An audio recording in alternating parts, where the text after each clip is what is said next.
各位弟兄姐妹，大家平安。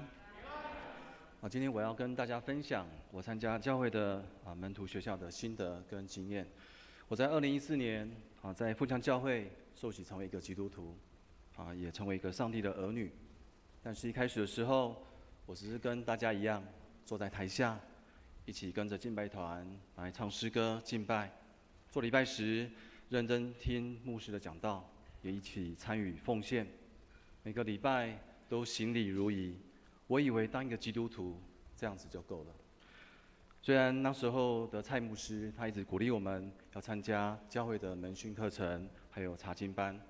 但是我想说，我自己的工作那么忙，我那时候有3个工作，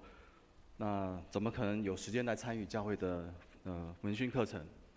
那后来在2021年年底，我接下了鹰展小组小组长的职分。我当时很惶恐，很不安，我很怕没有办法成为一个称职的小组长。但是上帝他用箴言16章9节告诉我：人心筹算自己的道路，为耶和华指引他的脚步。所以我将一切交托主来带领。我是一个维修电脑的工程师，我是一个教青少年创意程式的电脑老师。有一次我在帮一间幼稚园的园所在维修电脑的时候，我在园长的萤幕的下方看到一张字条，上面写着“教育无他，唯爱与责任”。我一直在思考这个问题。身为一个教育工作者，也身为一个教会的小组长，我怎么样学习以基督的心为心，用主耶稣对我的爱来爱人，也用主耶稣对我的祝福来祝福别人，更要用主耶稣对我的安慰来安慰在困苦中、在软弱中需要帮助的人，学习主耶稣的样式，在生活中能够活出主耶稣的教导，成为一个行公义、好怜悯、存谦卑之心的基督徒，来成为众人的帮助与祝福。我知道自己的软弱与不足，尤其身为一个小组长，我如果连一些基本的基要真理，连一些对基督教信仰的基本认识都不足，不要说带领一个小组，连我要传福音给周遭的亲人朋友，我都不晓得怎么样来介绍我所认识的那位带来救赎与盼望的主耶稣。所以我毅然决然的就报名了我们门徒学校第1阶段的课程，总共有19堂课。其实每个礼拜早上9点的课上完之后，大约10点半，然后接着参加第2堂的礼拜，其实并不会很累。但是在课程当中，那么有很多满满的收获，让我重新学习如何成为一个基督徒，重新认识这位独一的真神，这位垂听祷告的上帝，还有主耶稣他在十架上的救赎与恩典，以及过一个圣灵充满、顺服与蒙福的基督徒该有的灵修生活。透过神所拣选的讲师，这些属灵的牧者、长老跟长辈，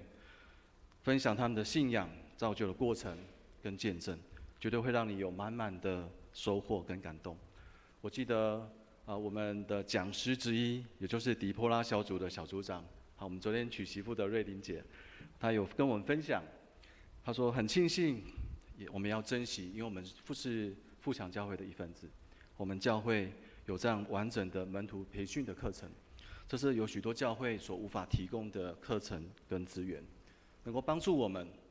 在用最快的速度来认识这个美好的信仰，认识这位又真又活的神。所以今年我也决定要再参加进阶班，也就是我们第2阶段的门徒学校的课程，总共有8堂课，应该是3月份会开始。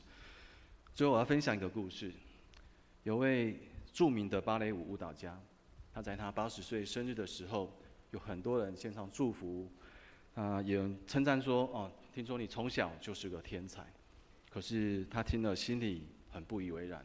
他说每个人都可以是天才，只是有些人只有5分钟的热度，而我的热度却持续了80年。在以弗所书1章17节有提到，求我们主耶稣基督的神，荣耀的父，将那赐人智慧和启示的灵赏给你们，使你们真知道他。今年我们的富强教会的门徒学校第1阶段即将要开始，从1月21号到6月16，每个礼拜早上9点开始，一样是19堂课。鼓励大家，不管你是老会友还是新朋友，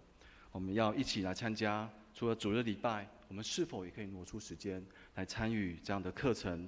这样有意义的课程？在我们富强教会，我们即将要迎接50禧年的阶段，我们富强人千万不要只有5分钟的热度，我们要持续的眺望我们心中那把属灵的火。求主光照每一位弟兄姐妹，让我们能够不管在灵命的成长上，我们不要再太过自信跟自满，而是要有更渴慕的心来认识上帝，认识这位又真又活的神，要领受神的启示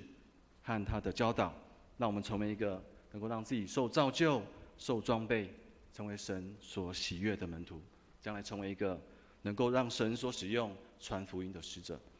简短分享，感谢主，以上分享，愿上帝祝福你，谢谢。